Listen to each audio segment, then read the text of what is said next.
Hello everyone, you are welcome to Apex Learning. Apex Learning में आप सभी का स्वागत है। उम्मीद करता हूँ आप सब अच्छे होंगे और अपनी पढ़ाई भी अच्छे से कर रहे होंगे। आज की क्लास में हम वर्ल्ड हिस्ट्री का लेक्चर नंबर 2 करेंगे और जैसे कि आप जानते हैं पिछले लेक्चर में हमने अमेरिकन रिवॉल्यूशन, अमेरिका की क्रांति के बारे में डिस्कस किया था और किस प्रकार से पुनर्जागरण का उदय हुआ था पूरे यूरोप में और उसके क्या प्रभाव रहे। ठीक है, तो यहाँ पे पिछली क्लास में हमने डिस्कस किया था, लेकिन आज की क्लास जो हमारी रहने वाली है उसमें हम पढ़ेंगे फ्रांस की क्रांति के बारे में। फ्रांस जो फ्रेंच रिवॉल्यूशन है वो किस प्रकार से होते हैं, क्या इंपॉर्टेंट रीजन होते हैं फ्रांस की क्रांति होने के, वो सभी हम डिस्कस करेंगे। और फ्रांस की क्रांति होने के बाद पूरे यूरोप में क्या प्रभाव जो है पड़ता है वो भी हम आज की क्लास में डिस्कस करने वाले हैं। तो उससे पहले अगर आपने इस वीडियो को शेयर नहीं किया है तो ज़्यादा से ज़्यादा आप शेयर कीजिएगा, लाइक कीजिएगा और चैनल को सब्सक्राइब करना मत भूलिएगा। और अगर आप किसी भी कंपटीशन एग्जाम की तैयारी कर रहे हैं, जीके की अगर आप प्रिपरेशन कर रहे हैं, तो आप हमारे चैनल के साथ इन नोट्स के माध्यम से आप अपनी जो प्रिपरेशन है उसको बूस्टअप कर सकते हैं। ठीक है, तो जो थोड़ी आपकी जो क्लासेस के अलावा एमसीक्यू क्लासेस भी आपकी आएंगी जहाँ पे आप प्रैक्टिस भी कर पाएंगे। ठीक है, तो इकलौता जो है प्लेटफॉर्म है यूट्यूब पर जिसमें आपको जो जीरो टू हीरो आपको कंटेंट मिलता है, यहाँ पे आप प्रैक्टिस भी जो है अच्छे से कर पाओगे। तो यहाँ पे आज की क्लास में हम पढ़ेंगे फ्रेंच रिवॉल्यूशन के बारे में, फ्रांस की क्रांति क्या होती है, कब होती है, ठीक है, और क्या इंपॉर्टेंट इफेक्ट इसके जो रहते हैं। तो फ्रांस की जो क्रांति है जैसा कि आप देख रहे हैं कि 1789 में होती है और इसने एक ऐसी विचारधारा को जन्म दिया जिससे कि पूरे के पूरे यूरोप में एक परमानेंट इफेक्ट, एक जो है स्थायी जो प्रभाव इसका देखने को हमें मिलता है। इतिहासकार जो है इस बात का गवाह है, या फिर कहें कि जो पूरा इतिहास इस बात का गवाह है कि भाई जो क्रांतियां हैं वो क्यों होती है, रिवोल्यूशंस क्यों होते हैं। क्रांतियां आपकी तब होती है जब आपकी जो इकोनॉमिकल क्राइसिस आते हैं, आर्थिक संकट, आर्थिक मंदी छा जाती है। ठीक है, तो जब भी आपकी इकोनॉमिकल क्राइसिस या आर्थिक जो है संकट की बात आती है तो रिवॉल्यूशन आपका होता है, क्रांतियां होता है। और ऐसा इतिहास इस बात का गवाह भी रहा है कि ज़्यादातर जो आर्थिक तंगी के कारण ही आपके जितने भी विद्रोह या क्रांतियां जो है पनपी हैं। तो आर्थिक रूप से शोषित वर्गों ने ही क्रांतियों को जो है हमेशा जन्म दिया है, जिनका शोषण हुआ है उन्होंने ही क्रांतियां, रिवॉल्यूशंस किया है। ठीक है, तो यहाँ से ही जो है फ्रांस में भी जो क्रांति होती है, शोषित जो कमजोर वर्गों का शोषण किया जाता है। ठीक है, और इकोनॉमिकल क्राइसिस आने के कारण जो है फ्रांस में भी आपकी क्रांति होती है, रिवॉल्यूशन होता है। तो जैसा कि आप जानते हैं कि जो फ्रांस की क्रांति 1789 में होती है, 18वीं शताब्दी में क्या होता था कि पूरे के पूरे यूरोप में एक सबसे प्रगतिशाली देश हुआ करता था फ्रांस। इसकी जो पॉपुलेशन है, एग्रीकल्चर और जो ट्रेड फॉरेन, मतलब जो विदेश में जो विदेशों के साथ व्यापार करने में जो पूरे के पूरे यूरोप में अग्रणी राष्ट्र हुआ करता था आपका फ्रांस। ठीक है, तो पिछले कुछ 50 वर्षों में पिछले 50 वर्षों में फ्रांस विदेशी व्यापार में भी 5 गुना वृद्धि आपका जो है कर चुका था। ठीक है, 5 गुना वृद्धि हुई। फ्रांस के जो उच्च वर्ग हुआ करते थे और जो पादरी हुआ करते थे, जो प्रिस्ट हुआ करते थे, ठीक है, वो काफ़ी ज़्यादा अमीर हुआ करते थे। लेकिन जो श्रमिक जो वर्ग होते थे वो आर्थिक रूप से शोषित जो है बहुत ज़्यादा हुआ करते थे। ठीक है, फ्रांस में तो 18वीं शताब्दी में फ्रांस की जो वेल्थ, जो संपदा है वो लगातार उसमें बढ़ोतरी हो रही थी। लेकिन फ्रांस की जो सरकार लगातार गरीब हो रही थी, क्योंकि जो फ्रांस के जो व्यापारी थे उन्हें अपने व्यापार से बेहद ज़्यादा फायदा हो रहा था, वे बेहद ज़्यादा अमीर होते ही जा रहे थे। क्योंकि वो फ्रांस की सरकार को उचित रूप से टैक्स नहीं दे रहे थे, इसलिए वो ज़्यादा से ज़्यादा अमीर होते जा रहे थे। और इस वजह से फ्रांस की जो इनकम है, आय है, उसमें भी जो है बढ़ोतरी नहीं हो पा रही थी, क्योंकि कोई भी टैक्स वगैरह जो है नहीं दिया जा रहा था। ठीक है, जो धनी लोग होते थे उनके द्वारा वो ज़्यादा अमीर होते जा रहे थे और इनकम जो है फ्रांस की वो नीचे गिरती जा रही थी। 1788 में फ्रांस सरकार ने जो फिर क्या किया कि पूंजीपति है, जो आपके उद्योगपति हैं, उनसे ऋण लेना शुरू किया। भाई टैक्स जो है मतलब क्रेडिट जो आपका लेना पड़ा, ऋण लेना शुरू किया। तो 1788 के अंत तक फ्रांस की जो कुल आय है, कुल इनकम है का 50% से भी ज़्यादा धन केवल ऋणों के रूप में लिया जाने लगा। तो यहाँ पे अगर हम बात करें कि जो उस टाइम जो फ्रांस का जो राजा हुआ करता था उसका नाम था जो किंग लुई 16। ठीक है, तो लुई 16 नाम के एक राजा हुआ करते थे उस टाइम फ्रांस में। इसने क्या किया कि भाई जो वित्त मंत्री नियुक्त किया, लेकिन जो सभी आर्थिक संकट से उभारने में असफल रहे। ठीक है, वित्त मंत्री नियुक्त किया लेकिन ये भी आर्थिक संकट से जो है उभार नहीं पाते थे। तो क्या होता है कि फ्रांस में जो आर्थिक स्थिति है, आर्थिक संकट है, वो सही तरीके से उभरता नहीं है। मतलब इकोनॉमिकल क्राइसिस फ्रांस में आ गया, तो फिर क्या होता है, फ्रांस में क्रांति हो जाती है, रेवोल्यूशन हो जाता है फ्रांस में। तो क्या क्या इंपॉर्टेंट रीजंस रहने वाले हैं यहाँ पे फ्रांस की क्रांति होने के। तो सबसे पहला इंपॉर्टेंट यहाँ पर रीजन है फ्रांस की क्रांति होने का कि भाई सामाजिक जो वर्ग था फ्रांस में उसका, उसमें काफ़ी ज़्यादा भेदभाव यहाँ पे होता था। तो फ्रांसीसी जो समाज है वो मुख्य रूप से 3 भागों में विभक्त था। एक जो उसमें कुलीन लोग रहते थे, जो काफ़ी ज़्यादा अमीर थे, उनको कुलीन लोग कहा जाता था। उसमें फिर दूसरे नंबर पे जो पादरी हैं, जो प्रिस्ट हैं, वो रहते थे। और तीसरे नंबर पर जो आपके सर्वसाधारण कॉमन पीपल, निम्न वर्ग आपके ये रहा करते थे। तो यहाँ पे जो कुलीन लोग हैं वो हायर पोस्ट पे हुआ करते थे। इनको नोबिलिटी ऑफ स्वॉर्ड कहा जाता था, जो उच्च लोग होते थे इनको। ठीक है, दूसरा इंपॉर्टेंट रीजन यहाँ पर अगर माने फ्रांस की क्रांति होने का, तो यहाँ पर क्या होता है कि 1750 के बाद में किसानों की आर्थिक स्थिति काफ़ी ज़्यादा खराब हुई और कुलीन लोग वर्ग के जो लोग हैं उन्होंने इनकी जो भूमियाँ हड़पना शुरू कर दी। भाई जो किसान है उनकी आर्थिक स्थिति खराब हो गई, तो जो अमीर लोग होते थे उन्होंने इनकी ज़मीन ही हड़पना शुरू कर दिया था। और तीसरा इंपॉर्टेंट रीज़न था कि भाई शासकों का जो शासक हुआ करते थे फ्रांस के, ठीक है, उनका कमज़ोर शासन था, सही तरीके से वो शासन नहीं कर पा रहे थे। तो यहाँ पे अगर हम देखें 1774 में फ्रांस का राजा होता था किंग लुई 16, और जो कि काफ़ी ज़्यादा होनेस्ट भी था, बट सिचुएशन को हैंडल करने में पूरी तरीके से नाकाम रहा। इसलिए इतिहासकार कहते हैं कि अगर लुई 16 की जगह लुई 14 या किंग हेनरी 4 राजा होते तो फ्रांस में जो है ऐसी स्थिति जो है उत्पन्न ही नहीं होती, जो इकोनॉमिकल क्राइसिस ना आ पाते और यहाँ पे फ्रेंच रिवॉल्यूशन नहीं होता। ठीक है। चौथा इंपॉर्टेंट रीजन यहाँ पे माना जाता है कि प्रोटेस्ट ऑफ इंटेलेक्चुअल पीपल, जो बुद्धिजीवियों का विरोध करना, ठीक है, ये भी इंपॉर्टेंट रीजन था फ्रांस में क्रांति होने का। ठीक है। तो बुद्धिजीवियों का जो विरोध यहाँ पे अगर हम देखें कि जो खुद किंग जो लुई 16 है, उसने माना कि जो रूसो और वाल्टेर नाम के दो लेखक थे, ठीक है, अगर ये फ्रांस में ना होते तो कहते हैं कि जो फ्रांस रिवॉल्यूशन कभी होता नहीं, फ्रांस में क्रांति होती नहीं। रूसो और वाल्टेर को ये जो है जिम्मेदार मानते हैं। इसने कहा कि जो रूसो और जो वाल्टेर है, इन्होंने ही फ्रांस जो है का सर्वनाश कर दिया। ठीक है। तो ये ऐसा कहना है लुई 16 का कि भाई ये मानते हैं कि रूसो और वाल्टेर ना होते तो फ्रांस रिवॉल्यूशन नहीं होता। ठीक है। और अगर ये नहीं होते तो जो फ्रांस का जो सर्वनाश है, जो रिवॉल्यूशन है, ये मतलब नहीं होता। तो यहाँ पे नेपोलियन है, उसने भी रूसो और वाल्टेर को क्रांति का महत्वपूर्ण कारण माना है। ठीक है। लुई 16 के अलावा जो नेपोलियन है उन्होंने भी माना है कि भाई जो वाल्टेर और रूसो है, यही फ्रांस की क्रांति होने का जो है महत्वपूर्ण कारण मानते हैं इन दोनों को।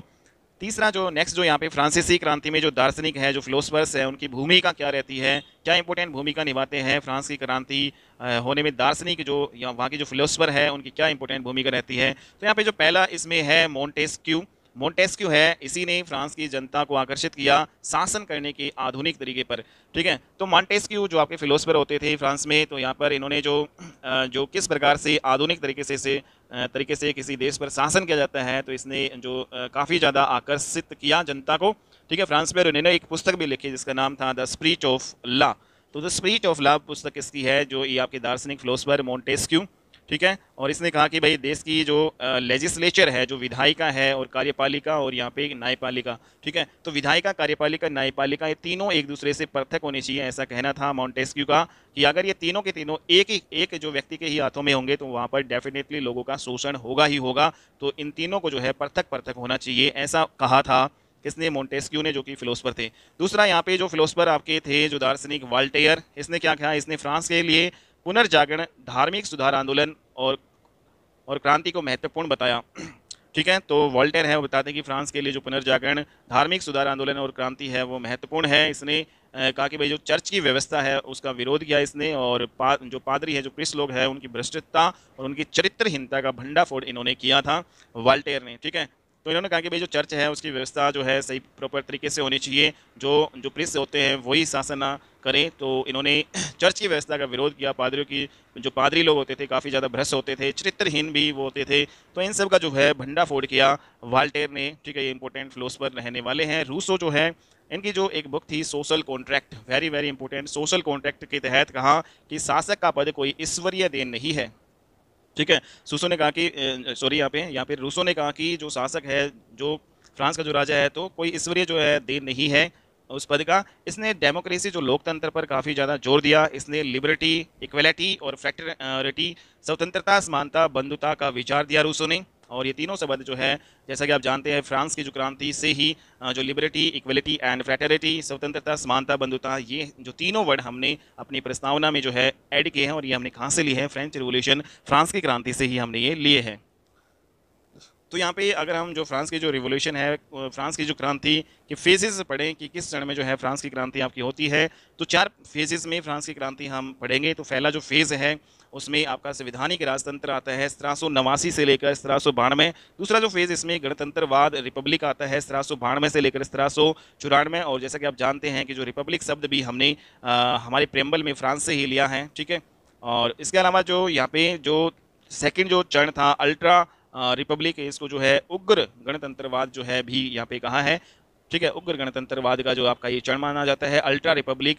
थर्ड जो आपका फेज आता है, इसमें उदार जो लोग थे, ठीक है।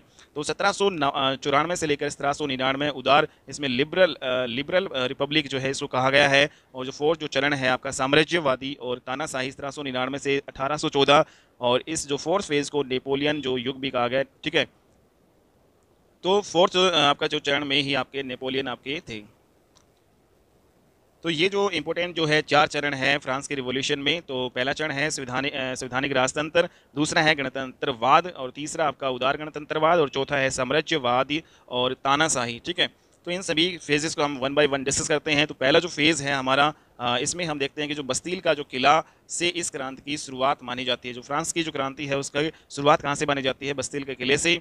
तो 4 अगस्त 1789 की बात है। तो 4 अगस्त 1789 की रात में क्या होता है कि राष्ट्रीय सभा का अधिवेशन हुआ, जिसमें कानून बनाकर फ्रांस के सभी जो विशेषाधिकार है, ठीक है, जो जो विशेष अधिकार होते थे उनको समाप्त कर दिया गया, ठीक है। तो 4 अगस्त 1789 की रात में एक राष्ट्रीय सभा बनाई जाती है, राष्ट्रीय सभा का अधिवेशन होता है और इसमें कानून बनाया गया, और जितने भी फ्रांस में जो विशेषाधिकार थे उन सभी को समाप्त कर दिया गया। राष्ट्रीय सभा का मुख्य कार्य था फ्रांस के लिए संविधान का निर्माण करना, और जो राष्ट्रीय सभा है इनका जो मुख्य ये काम था कि फ्रांस के लिए एक संविधान का निर्माण किया जाए। और राष्ट्रीय सभा को जो राष्ट्रीय सभा है उसको संविधान सभा कहा गया, जिसमें क्या हुआ कि 26 अगस्त 1789 को मानवाधिकारों की घोषणा की गई, ठीक है। तो इस राष्ट्रीय सभा को संविधान सभा कहा गया, और इसमें 26 अगस्त 1789 को जो मानव के लिए जो अधिकार हैं, ठीक है, उनकी घोषणा इसमें की गई। और इसी राष्ट्रीय सभा ने फ्रांस के लिए लिखित संविधान तैयार किया। तो यहाँ पे जो राष्ट्रीय सभा थी इसी ने ही लिखित संविधान बनाया, जिसे फ्रांसीसी शासक के द्वारा 1791 ईस्वी में स्वीकार विवाद में कर लिया गया था, ठीक है।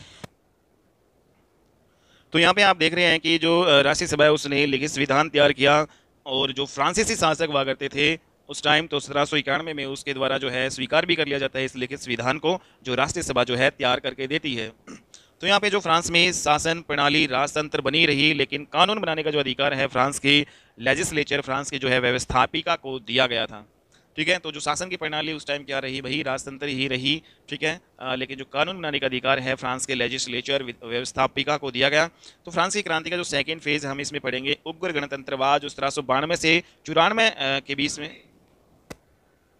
तो यहाँ पे सेकेंड फेज में हम देखते हैं कि भाई जो राष्ट्रीय सभा ने स्वतः ही भंग होने का प्रस्ताव पेश किया, और राष्ट्रीय सभा है वो क्या हो जाती है? भंग हो जाती है। और इस सभा ने अपनी सभी जो सदस्यों को व्यवस्थापिका जो है आपकी लेजिस्लेचर के निर्वाचन में सम्मिलित होने से रोका, ठीक है। और उस समय व्यवस्थापिका जो है व्यवस्थापिका सभा में कितने सदस्य होते थे? 745, ठीक है। और इसी व्यवस्थापिका सभा ने अप्रैल 1792 में ऑस्ट्रिया के विरुद्ध युद्ध की घोषणा कर दी, जिसमें फ्रांस की जो आर्मी है को ऑस्ट्रिया के विरुद्ध युद्ध में हार का सामना करना पड़ता है। तो यहाँ पे जो फ्रांस जो आर्मी हार जाती है ऑस्ट्रिया से, ठीक है। और 1700 जैसे यहाँ पे 745 सदस्य होते थे व्यवस्थापिका पे, ठीक है। तो यहाँ पे क्या होता है कि फ्रांसीसी सेना तो हारी, लेकिन व्यवस्थापिका है लेजिस्लेचर ने वयस्क मताधिकार के आधार पर नेशनल कन्वेंशन की स्थापना कर दी। तो यहाँ पे जो व्यस्त मताधिकार के आधार पर जो लेजिस्लेचर है उसने स्थापना की नेशनल कन्वेंशन की, और इसी नेशनल कन्वेंशन की फर्स्ट मीटिंग जो होती है आपकी 21 सितंबर 1792 में। तो 3 समस्याएं जो है सामने होती हैं। 3 समस्याएं जो आपकी आती हैं, एक पहला राजाओं का जो शासन, दूसरा विदेशी आक्रमण, और तीसरा गृह युद्ध। तो ये 3 जो है समस्या सामने आई, और नेशनल कन्वेंशन की पहली मीटिंग होती है 21 सितंबर 1792 में। फ्रांस में सबसे ज़्यादा प्रॉब्लम्स राजतंत्र के कारण जो है ही आपकी क्रिएट हो रही थी, राजतंत्र। तो इसलिए जो नेशनल कन्वेंशन है उसने डिसीजन लिया, या फिर उसी की रिकमेंडेशन के आधार पर राजतंत्र को समाप्त कर दिया गया, ठीक है, फ्रांस में। और फ्रांस में स्थापना की गई गणतंत्र की। तो यहाँ पे जो राजतंत्र जो चला रहा था, जो काफ़ी ज़्यादा प्रॉब्लम क्रिएट कर रहा था, तो राजतंत्र उसको ख़त्म कर दिया जाता है और गणतंत्र की स्थापना की गई। और किसकी रिकमेंडेशन पे की गई? जो नेशनल कन्वेंशन जो आपकी थी, इसी की जो रिकमेंडेशन, इसी की सिफारिश पर जो है राजतंत्र को ख़त्म करके गणतंत्र की स्थापना यहाँ पे होती है। तो 21 जनवरी 1793 को फ्रांस के जो शासक पर मुकदमा चलाया गया, ठीक है, और उसे फांसी की सज़ा दी जाती है। तो यहाँ पे 21 जनवरी 1793 को फांसी की सज़ा होती है। फ्रांस के शासक जो है उस पर मुकदमा चलाकर, और फ्रांस में इम्प्लीमेंट जो है लागू किया गया इक्वलिटी, लिबर्टी एंड फ्रैटर्निटी। तो इक्वलिटी, लिबर्टी एंड फ्रैटर्निटी, स्वतंत्रता, समानता और बंधुता को जो है लागू कर दिया गया या इम्प्लीमेंट कर दिया गया फ्रांस में, ठीक है। तो यहाँ पे गणतंत्र की स्थापना होती है, और जो फ्रांस के शासक पर मुकदमा चलता है, और उसके बाद में फिर स्वतंत्रता, समानता और बंधुता जो है उसको ऐड कर दिया जाता है, ठीक है, उसको लागू कर दिया जाता है, इम्प्लीमेंट कर दिया जाता है फ्रांस में।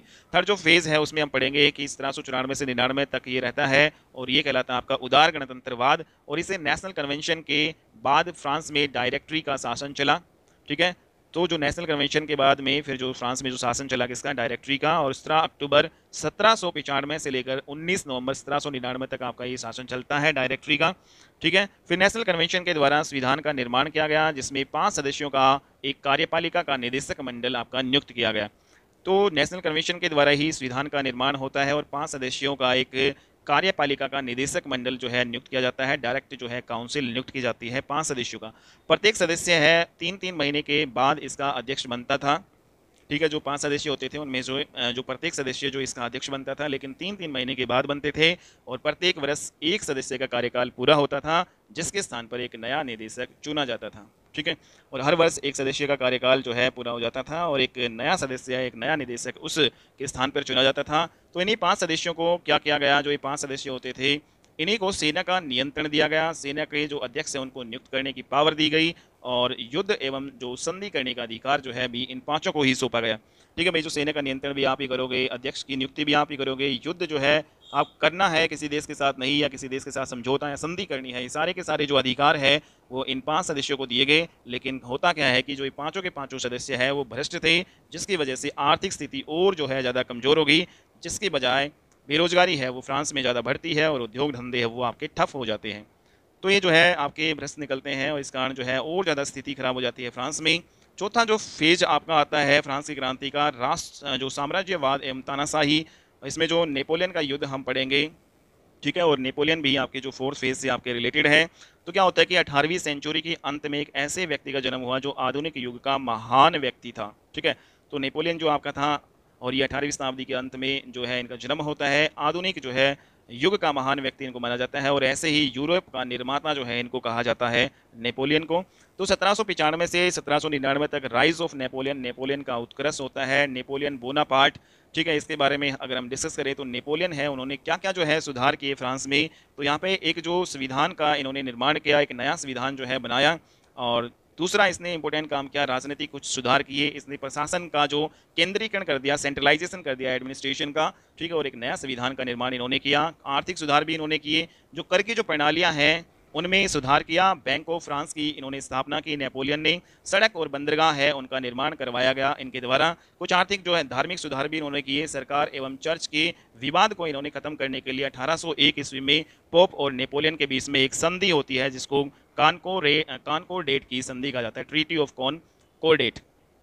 ठीक है, तो पोप और जो नेपोलियन के बीच में संधि कब होती है, 1801 में होती है। धार्मिक सुधार, जो चर्च के विवाद को खत्म करने के लिए आपकी ये होती है, कब होती है, नेपोलियन और पोप के बीच में जो संधि, जिसको कॉनकोर्डेट की संधि कहा जाता है, 1801 में होती है। और इसी संधि के तहत जो आपके कैथोलिक धर्म है उसको राजकीय धर्म के रूप में स्वीकार किया गया। कैथोलिक धर्म को ही राजकीय धर्म के रूप में स्वीकार किया गया, और चर्च को राज्य का अंग बनाया गया, तथा पादरियों को राज्य से ही वेतन देने की शुरुआत की गई। ठीक है, तो राज्य का ही अंग बना दिया चर्च को। जो पादरी प्रेस होते थे उनको राज्य से ही वेतन देने की शुरुआत हुई, और इन्होंने शैक्षणिक सुधार भी किए।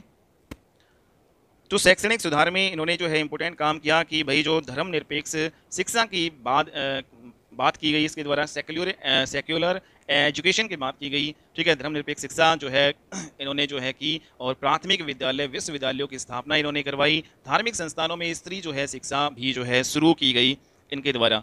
तो नेपोलियन जो है इन्होंने एक नेपोलियन संहिता भी बनाया, जो भी दंड वगैरह देने के लिए जो आपके अपराधी होते थे उनको, तो नेपोलियन संहिता बनाई गई इनके द्वारा, जिसको नेपोलियन कोड कहा जाता है। एक कानूनी संहिता थी जिसके तहत दंड दिया जाता था अपराधियों को। सामाजिक सुधार भी नेपोलियन ने किए। इसके तहत विभिन्न वर्गों के विशेषाधिकार है उनको समाप्त कर दिया गया। जो आपके कुलीन वर्ग होते थे उनको विशेष अधिकार दिए गए थे, या फिर जो विशेष अधिकार दिए गए थे जो वर्गों को, उनको समाप्त किया गया इनके द्वारा। और संपत्ति पर सभी पुत्रों को बराबर का अधिकार निश्चित किया गया, और स्त्री और पुरुषों को जो है बराबर अधिकार यहाँ पे दिए गए। चौथा इंपॉर्टेंट काम इन्होंने किया, उपाधि जो है, जो टाइटल्स है, टाइटल देने की प्रथा इन्होंने समाप्त की। और पांचवा जो इन्होंने किया, जो पद है, पदों को अनुवंशिक होने से मुक्त कर दिया गया, कि भाई कोई भी पद जरूरी नहीं है कि वो अनुवंशिक ही होगा, योग्यता के आधार पर जो है किसी को जो है पद वो दिया जाएगा। तो ये सारे इंपॉर्टेंट सामाजिक सुधार जो है नेपोलियन के द्वारा किए गए। नेपोलियन है उसके द्वारा कौन कौन से इंपॉर्टेंट युद्ध लड़े गए जिनमें इन्होंने विजय हासिल की, सारे के सारे युद्ध इन्होंने जीते थे। तो इंपॉर्टेंट युद्ध में से इसमें 1805 इसमें इंग्लैंड के विरुद्ध युद्ध लड़ा, इसमें इनकी जीत होती है। 1805 में ऑस्ट्रिया के विरुद्ध युद्ध होता है नेपोलियन का, तो इसमें भी इनको जीत मिलती है। 1806 में बैटल अगेंस्ट पर्शिया जो है, पर्शिया जो जर्मनी में, ठीक है, तो इसके विरुद्ध भी इन्होंने युद्ध किया और उसमें जीत हासिल करते हैं। 1807 में रूस के विरुद्ध युद्ध करते हैं और उसमें भी ये हासिल जीत सफलता करते हैं, ठीक है। तो यहाँ पे जो नेपोलियन के द्वारा ये इंपॉर्टेंट युद्ध लड़े जाते हैं, ओके। तो नेक्स्ट यहाँ पे हम पढ़ेंगे अमेरिकी गृह युद्ध।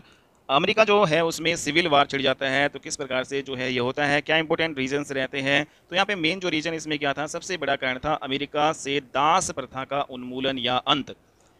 तो अमेरिका में जो गृह युद्ध है वो क्यों छिड़ा, क्योंकि जो अमेरिका में भाई दास प्रथा जो प्रचलित थी काफ़ी ज़्यादा, तो उसका उन्मूलन जब किया गया, उसका अंत किया गया, तो यहाँ पे गृह युद्ध छिड़ जाता है। जैसा कि आप यहाँ पे देख रहे हैं कि अमेरिकी क्रांति के समय मानव अधिकारों को लागू किया गया, लेकिन इसमें दासों को अलग रखा गया। तो अमेरिकन रिवॉल्यूशन हुआ गया, ठीक है, उसमें मानव के लिए जो अधिकार थे उनको लागू किया गया, मानव जो है कि जो जो अधिकार हैं उनको दिए गए, लेकिन इसमें जो दास जो थे, जो स्लेवरी जो होते थे, उनको अलग रखा गया। उनके लिए कोई भी जो मतलब अधिकार उनको नहीं दिए गए, मतलब विशेष अधिकार इनके लिए नहीं दिए गए। तो यहाँ पे फिर क्या होता है कि अमेरिका के पेंसिल्वेनिया और मैसाचुसेट्स राज्यों को छोड़कर सभी जगह क्या होता है, दास प्रथा आपकी प्रचलित थी, ठीक है। तो यहाँ पे दो ऐसे जो है राज्य थे जहाँ पे दास प्रथा प्रचलित नहीं थी, अमेरिका के पेंसिल्वेनिया और मैसाचुसेट्स।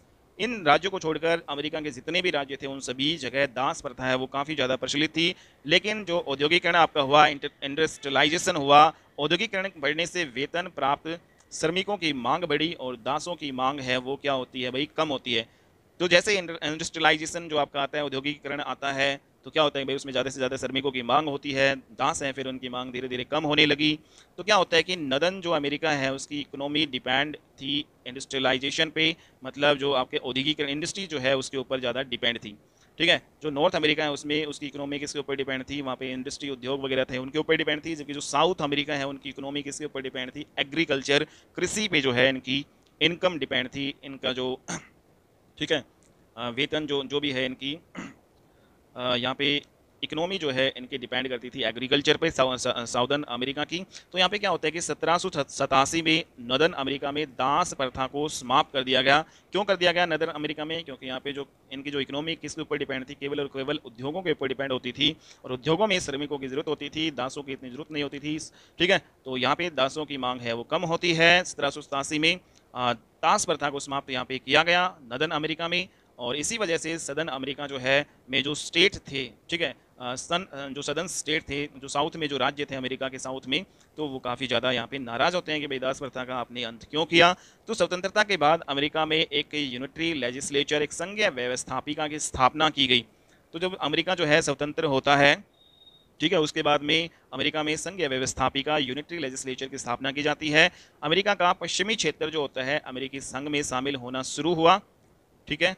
अमेरिका का जो पश्चिमी क्षेत्र है वो अमेरिकी संघ में शामिल होना शुरू हुआ। 19वीं शताब्दी में सबसे बड़ा विवाद तब हुआ जब टेक्सास और कैलिफोर्निया, ये दो राज्य ऐसे थे जो अमेरिकी संघ में जोड़े गए आपके। तो यहाँ पे 19वीं शताब्दी में बड़ा विवाद हो जाता है कि भाई जो टेक्सास और कैलिफोर्निया है इनको अमेरिकी संघ में जोड़ दिया जाता है, तो यहाँ पे विवाद होता है। और 1857 में अमेरिकन जो सुप्रीम कोर्ट ने एक महत्वपूर्ण निर्णय दिया कि अमेरिकी संविधान में दास प्रथा स्वीकृत है, ठीक है। तो यहाँ पे 1857 में अमेरिका की जो सुप्रीम कोर्ट है उसने भी एक निर्णय दिया था कि भाई जो अमेरिका जो संविधान है उसमें दास प्रथा है वो मान्य होगी, ठीक है, इसका अंत नहीं किया जा सकता। तो इसी विरोध में जॉन ब्राउन नाम के एक व्यक्ति थे, उसने अमेरिकी दासों को इकट्ठा करके एक विद्रोह किया और अमेरिकी सरकार के खिलाफ जो है वो विद्रोह करते हैं। तो क्या होता है कि अमेरिकी सरकार के जो शस्त्रागार थे, जो वहाँ पे जहाँ पे वेपन्स वगैरह थे, उस पर दासों के साथ मिलकर कब्जा करने की जो है इसने कोशिश की, जॉन ब्राउन ने। इसने सभी अमेरिकी दासों को इकट्ठा किया, यहाँ पे शस्त्रागार है अमेरिकी सरकार का, उस पर कब्जा करने की कोशिश की। तो अमेरिकी सरकार ने इसको फांसी जो है मृत्युदंड की सजा दे दी भाई, ठीक है। तो फिर क्या होता है कि 1860 में इलेक्शंस फॉर द प्रेसिडेंट, राष्ट्रपति का निर्वाचन होता है 1860 में। 1860 में रिपब्लिकन पार्टी के उम्मीदवार आपके अब्राहम लिंकन है वो राष्ट्रपति बनते हैं अमेरिका के, इंपॉर्टेंट है ये काफ़ी ज़्यादा। तो अमेरिका के जो राष्ट्रपति अब्राहम लिंकन कब बनते हैं 1860 में, किस पार्टी के थे ये, रिपब्लिकन पार्टी के थे। अब्राहम लिंकन का भी उद्देश्य था कि भाई दास प्रथा है उसका अंत किया जाए और उत्तरी अमेरिका उद्योगों का जो है संरक्षण किया जाए जो, ठीक है। तो इस प्रकार जो नॉर्थ कैरोलिना समेत 6 कपास उत्पादक राज्यों ने खुद को स्वतंत्र घोषित किया और इसी क्षेत्र में नए संघ की स्थापना की गई और जिसमें जेफरसन डेविस जो है इसको राष्ट्रपति मनोनीत किया गया।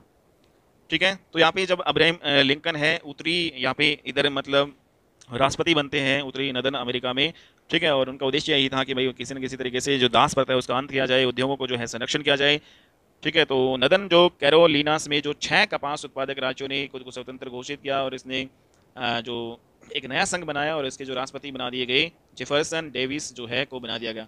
तो 1865 में अब्राहम लिंकन द्वारा संपूर्ण अमेरिका से दास प्रथा को समाप्त किया गया भाई, ठीक है। तो संपूर्ण अमेरिका से दास प्रथा को अब्राहम लिंकन के द्वारा समाप्त किया जाता है 1865 में। 13वां संविधान संशोधन होता है 1877 में और उसी के तहत पूरी तरह से एक कानून बना दिया जाता है और दास प्रथा का अमेरिका से अंत कर दिया जाता है, ठीक है। तो पूरे जो है कानून रूप से 13वां संविधान संशोधन करके 1877 में दास प्रथा का अमेरिका से अंत किया जाता है, ठीक है। और 14वां और 15वां जो है संविधान संशोधन किया गया जिसमें अमेरिका के दासों को भी मानवाधिकार ह्यूमन राइट्स दिए गए। तो यहाँ पे इंपॉर्टेंट बात ये आती है कि भाई किस संविधान संशोधन अधिनियम के तहत अमेरिका में दासों को भी मानवाधिकार दिया गया। तो 14वां और 15वां संविधान संशोधन अधिनियम किया गया और 13वां संविधान संशोधन अधिनियम किया जिसमें 1877 में पूरी तरीके से कानून बनाकर अमेरिका में दास प्रथा का अंत किया गया। 1865 में अब्राहम लिंकन द्वारा संपूर्ण अमेरिका से दास प्रथा को समाप्त किया गया। तो ये सारे इंपॉर्टेंट आपके क्वेश्चन बनते हैं। नेक्स्ट यहाँ पे हम देखते हैं इंडस्ट्रियल रिवोल्यूशन, औद्योगिक जो क्रांति है वो किस प्रकार से आपकी होती है, ठीक है। और यहाँ पे इसको हम नेक्स्ट क्लास में हम पढ़ेंगे क्योंकि ये वीडियो आपकी काफ़ी ज़्यादा लंबी हो चुकी है, ठीक है। तो आज की क्लास में इतने ही हम कवर करते हैं। नेक्स्ट क्लास में मिलते हैं और अच्छी वीडियो के साथ। तब तक के लिए जो है आप इस चैनल को जो है सब्सक्राइब कर लीजिएगा और ज़्यादा से ज़्यादा शेयर कीजिएगा, लाइक कीजिएगा। मिलते हैं अपनी नेक्स्ट वीडियो में, तब तक के लिए बाय।